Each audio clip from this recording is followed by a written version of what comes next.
Assalamualaikum warahmatullahi wabarakatuh. Halo teman-teman semuanya, kembali lagi bersama Alvina Fatimah Tunizah. Di video kali ini saya akan mengajak kalian semua untuk menjadi hamba Allah yang berakhlak. Tahukah kamu apa itu akhlak? Jika kalian kurang memahami apa itu akhlak, mari simak video berikut ini. Menurut lugawi atau kebahasaan, kata akhlak berasal dari bahasa Arab, yaitu al-akhlak yang merupakan bentuk jamak dari kata huluk atau alkoholik yang berarti tabiat, budi pekerti, kebiasaan atau adat, keperwiraan, kesatriaan, kejantanan, dan agama. Sedangkan menurut istilah, akhlak dapat didefinisikan sebagai suatu keadaan yang melekat pada jiwa manusia, yang daripadanya lahir perbuatan-perbuatan yang mudah tanpa melalui proses pemikiran, pertimbangan, atau penelitian.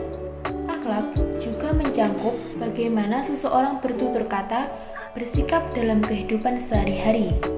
Kemudian, suatu perbuatan bisa dikategorikan sebagai akhlak jika memenuhi dua syarat. Syarat yang pertama yaitu melakukan sesuatu perbuatan secara berulang-ulang. Jika perbuatan itu hanya dilakukan sesekali saja, maka tidak dapat disebut akhlak. Dan syarat yang kedua yaitu melakukan suatu perbuatan dengan mudah tanpa dipikirkan atau diteliti terlebih dahulu sehingga benar-benar merupakan suatu kebiasaan. Selanjutnya, akhlak merupakan hal yang sangat penting dalam Islam. Sebagaimana ibarat sebuah pohon, akhlak adalah buah indah nan manis dari akidah yang lurus dan ibadah yang ikhlas, sehingga setiap aspek dari ajaran agama ini selalu berorientasi pada pembentukan dan pembinaan akhlak yang mulia yang disebut dengan al-akhlak al-karimah. Selanjutnya, macam-macam akhlak ada dua. Yang pertama, norma sekuler atau akhlak wad'iyah, dan yang kedua yaitu norma keagamaan atau akhlak al-islamiyah. Norma sekuler atau akhlak wad'iyah adalah norma yang mengajarkan akhlak kepada manusia dengan berlandaskan kepada olah pikir dan pengalaman manusia. Dengan demikian, akhlak wad'iyah ini hanya mempunyai satu macam sanksi, yaitu sanksi yang datang dari masyarakat atau sesama manusia semata-mata. Kemudian, norma keagamaan atau akhlak Islamiyah artinya norma yang mengajarkan akhlak kepada manusia dengan didasarkan pada tuntunan yang telah diberikan Allah Subhanahu wa taala, Rasulullah Shallallahu alaihi wasallam dalam Al-Qur'an dan hadis. Akhlak Islamiyah ini mempunyai dua macam sanksi apabila dilanggar, yaitu sanksi dari Allah yang bersifat gaib atau yang biasa kita sebut dengan kata dosa, dan yang kedua yaitu sanksi yang datang dari masyarakat itu sendiri. Adapun ciri-ciri akhlak Islamiyah, yang pertama yaitu kebaikannya bersifat mutlak atau al-khairiyah al-mutlaqah, dan yang kedua kebaikannya bersifat menyeluruh atau al-salahiyah al-amah. Yang ketiga bersifat tetap, langgeng, dan mantap.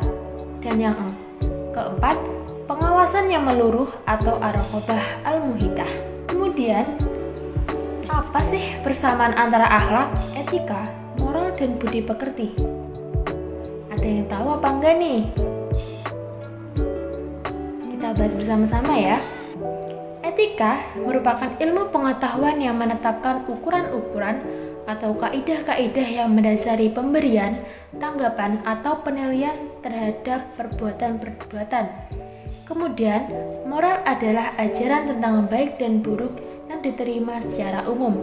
Sedangkan budi pekerti berarti tabiat, akhlak, dan watak.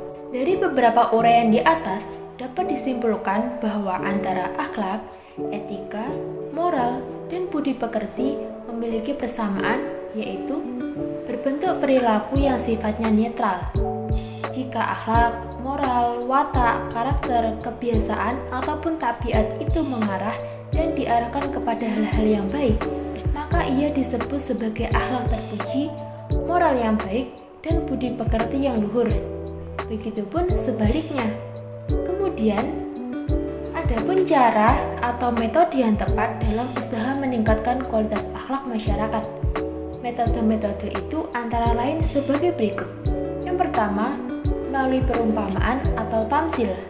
Yang kedua, melalui keteladanan atau uswatul hasanah. Yang ketiga, melalui latihan dan pengalaman. Dan yang keempat, melalui ibrah dan mau'idah. Selanjutnya, penerapan peningkatan kualitas akhlak. Dalam menerapkan metode-metode yang telah dijelaskan, lingkungan-lingkungan berikut amat sangat tepat untuk membangun kualitas akhlak bagi pribadi muslim. Lingkungan tersebut yaitu yang pertama, lingkungan keluarga, yang kedua, lingkungan pendidikan formal, dan yang terakhir, lingkungan masyarakat. Keluarga merupakan lingkungan pendidikan pertama dan utama bagi anak. Seorang anak akan bisa tumbuh dan berkembang dengan akhlak yang berkualitas jika berada di dalam lingkungan keluarga yang dibangun berdasarkan ketakwaan kepada Allah Subhanahu wa Ta'ala. Karena itu, penerapan metode peningkatan kualitas akhlak sangat penting dalam keluarga.